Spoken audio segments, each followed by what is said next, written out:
South Carolina went 2-8 last season. Will Muschamp out before the end of the year. Shane Beamer hired. We had an exodus to the NFL. We had South Carolina players hitting the transfer portal. We talk about the rebuilding that has to be done at Tennessee. I feel like a lot of those names come to mind because I think that they were more talented players, or at least more productive players.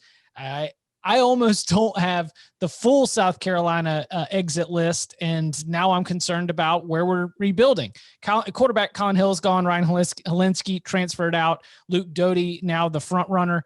And when we're talking about what that passing game could look like, Shi Smith was everything for them at wide receiver. So with him gone, that's another concern. Do y'all remember when South Carolina used to be really like stout defensively up front? And like, remember how excited we were about Jordan Birch? What's happened to South Carolina in the trenches, and what does Shane Beamer and what does that defensive staff do to be able to solidify that? Again, we're getting down here to the bottom of the SEC East where it is bleak and you need to have long range plans as a fan. So where are our biggest questions here in the spring for the Gamecocks? I mean, you're starting over from scratch, it feels like, if you're Shane Beamer and you're taking this job. I mean, we've mentioned the returning production, how every single school in this division seems to not have much, but in Connolly's rankings right now, South Carolina is ranked 124th overall, 102nd on offense, 102nd on defense. So they lose pretty much everything that they had last season. You look at the recruiting class for 2021, like typically, if you're an SEC program, I feel like it's really hard to not finish in the top 50. South Carolina is ranked 78th in 2021. Their 2022 class, and granted, there's a very long way to go, but it's currently ranked 53rd. It was the lowest ranked recruiting class in the SEC in last year's. So Shane Beamer stepping into a situation where he's going to have a bunch of new faces that haven't really got a ton of experience yet.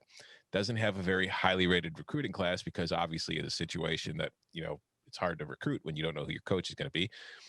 And I just don't look at this situation going into spring. And it's not all that different to Tennessee for me, in that I feel like this spring is just going to be about learning who everybody is and figuring out who can do what fits, what we can run and have some success with, and just trying to get that very basic first step before the summer comes and the fall comes and you really kind of kick things into high gear and start preparing for the season. So yeah, like if I'm South Carolina in 2021, I'm a Gamecocks fan. I'm showing up at Williams-Brice. I am not expecting to see a lot of wins. I'm looking forward to that Eastern Illinois season opener because that could be our last win for a while, and that includes week 2 at East Carolina.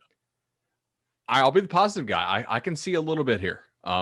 Just a couple things. I think Bill's numbers are accurately measuring what the team brings back from last season. But you do have a couple key guys who opted out for last season. A lot of SEC schools didn't have guys opt out, but like they have some opt-outs who are expected back, at least from my Googling and reading the Big Spur.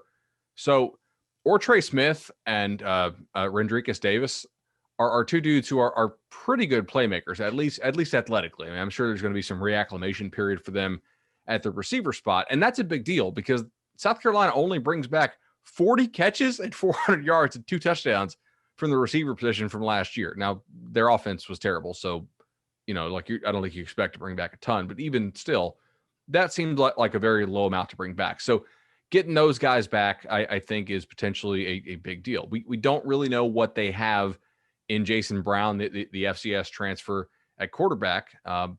We'll see about Luke Doty. Last year, they were using him at receiver as well, so I'm sure that didn't really help his growth as a quarterback.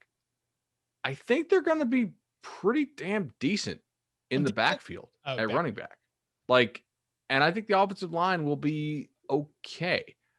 Defensively, I'm ready to buy in a little bit on the defensive line. I think Zach Pickens could take a nice step for them. He was a top 10 player for us on the 24/7 Sports composite. And I think they have some guys there who are decent, right? Like not great, but decent. And decent is plenty good enough to not finish last or second to last in this year's SEC East, I think. Linebacker is probably a problem. Maybe not like a Tennessee level problem, but a problem. They're going to need Tavarian Scott to come in, the number 2 junior college linebacker in the country they signed in that 21 class, and probably make an impact, I would think. But like I think they have better pieces than Tennessee does, right? So like I don't have them second to last. I think I have them sort of my power ratings like third to last in the East.